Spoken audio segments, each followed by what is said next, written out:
All right, last video we talked about exactly what I did to lose weight, but we never actually talked about how I lost weight. We're gonna cover that in today's episode. So people actually use a lot of different methods to try and lose weight. A lot of them boil down to the same thing though. You look at the Paleolithic diet, where people tend to use foods that only could be eaten in the Stone Age. You look at the ketogenic diet that is supposed to actually take ketones in your body and use that to start burning off fat. And you take your low-fat diet, which is meant to prevent the speedy fat gain from fats, just due to the fact that they don't have to convert over to any other form of calories in order to actually be intaked and created as fat. But all of them do the same thing.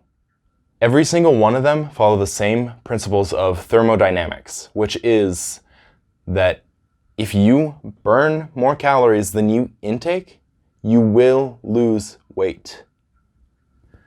That is an inevitability in human physiology. We naturally will lose weight due to a lack of calories. And our accumulation of fat is just stores of calories so that we can survive if we were to ever starve. As such, the only way to lose fat is to be in that caloric deficit. There are specific ways to introduce that caloric deficit, though, that are more advantageous towards people who are trying to lose fat and simultaneously build muscle. And that is what I'm going to cover today, exactly how I'm going to do that and how you can calculate that on your own. So I have about 4 years of training experience and then about 3 years of weight loss experience. And based off of all that time, I have a pretty good estimate of where my body will maintain its body weight at. And that would be approximately 2,700 calories. A pound of fat in your body actually is stored as 3,500 calories total. So a very simple way to actually lose a pound of fat a week is to introduce a 500 daily caloric deficit, because there are 7 days in a week, and if every day you have 500 calories that you're deficient, that'll be a total of 3,500 calories that you're deficient over the course of a week, and it causes a pound of weight loss a week. To do so, if I maintain at 2,700, I am cutting down to 2,200 calories per day. But at the same time, I also want to maintain muscle, especially as someone who trains and wishes to build and preserve muscle. That extra muscle helps me to burn calories more easily too. And as such, I'm sticking to 210 grams of protein. I got that 210 grams of protein for myself because generally you want about a gram per pound of lean body mass. You can go through different lean body mass calculations on your own. A very simple way to do it though is to estimate your body fat percentage and simply multiply your current body weight by 1 minus your body fat percentage. That will give you an approximation of the lean body mass that you carry, and that approximation will give you an approximation of how much protein you should take as well. The reason for this is to preserve certain hormones, is to preserve certain muscle building aspects that these amino acids in protein have. But it's also to prevent you from actually using up all of your protein in terms of just trying to digest energy, because your body will break down the ingested protein when you're in a caloric deficit as energy rather than as building blocks for your muscles. At least it's more prone to do that. So you want to feed it a little bit more protein in proportion in order to prevent that from happening. Next, we're going to look at my fats, which I have at about 56 grams.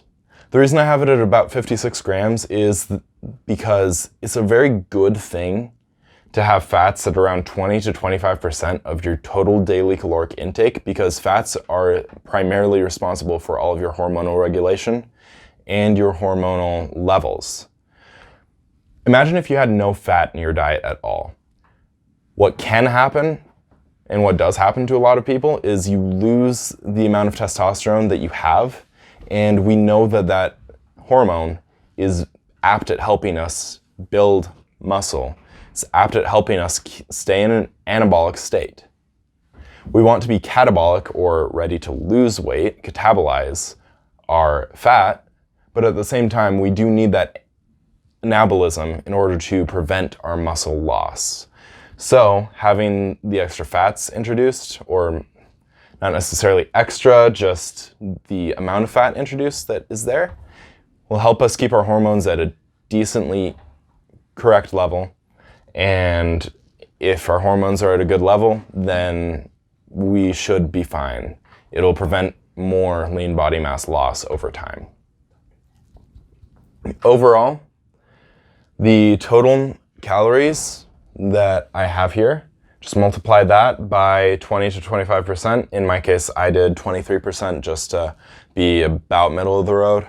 And then you divide that number by 9 because it's coming from fats.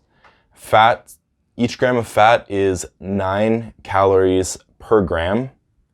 And by multiplying this by anywhere from 0.2 to 0.25, you're actually just getting the number of calories. So you divide it by 9 in order to get the number of grams that you want to eat. Next, we have carbs, and honestly, carbs are very important. They help fuel you, they help replenish glycogen stores, which helps you in the gym. They help basically you do your everyday functions, but they are probably the least important out of all of the macronutrients in terms of you don't necessarily need to hit a certain target of this in order to keep your goals on track. It may help you feel better if you have higher carbs because it'll help you have more high energy, but it's not vital. As such, I simply fill in the rest of my calories with carbohydrates. In order to do that, basically I multiply the number of grams of protein that I have by 4. Add that to the number of calories I get from fats, which is multiplying this figure here, the number of grams, by 9. And then subtract the total there from my total calories. Then all I do is divide by 4 because my total calories minus my calories from proteins and fats will give me the amount of calories that I want from carbs. And each gram of carbs is 4 calories. So if I divide by 4 calories, I will get the number of grams that I'm looking for. In my case, it's about 214 grams. This is just a general way of how to go through all this though.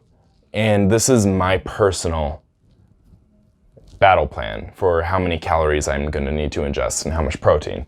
Really, hitting the calories and hitting the protein are my 2 biggest goals. If one day I have a little bit more fat and a little bit less carbs, or another day I have more carbs, less fat, it's not necessarily the end of the world. The protein is necessary for athletes who are training and looking to preserve their muscle, especially in a caloric deficit. And the calories are essential to keep track of so that I don't overdo it and then end up maintaining or gaining weight. The entire goal here is to lose weight, but that weight that we're trying to lose is fat. So if I were to just decide, hey, I'm gonna go add another 2,000 calories today, that would set me back at least 3 days of caloric deficit because that adds the 500 and then another 1,500 on top of it. So it goes to my maintenance and then 1,500 above that. Instead, keeping track of the calories, keeping track of the protein, that will keep me on my goals. Anything else, it's good. It's good for me to eat greens, it's good for me to eat fruit, it's good for me to do this and that. But ultimately, when we're talking about weight loss and more accurately fat loss, it's necessary to induce a caloric deficit, not necessarily a high one. 500 calories is good. Maybe a little more if you weigh more, but that's something to get into in a different video. and keeping your protein high enough to where your body will not actually lose too much lean body mass over the course of your fat loss phase. These are the two things that matter the most for fat loss, and as such, they're the two things that I'm concentrating on the most.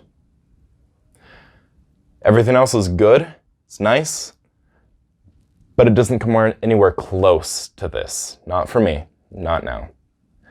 So, that is essentially how I'm going to be losing the weight that I'm looking to lose. Alright guys, that'll be the end of the video. I hope you guys have enjoyed, and I hope you found it informative, and hopefully you'll be able to calculate your own calories, macronutrients, and all of that based off of the information you got from this video. Other than that, if you could just go down, hit the like button, maybe hit the subscribe button while you're at it, and turn on the bell for notifications, I'd appreciate it. See you in the next one.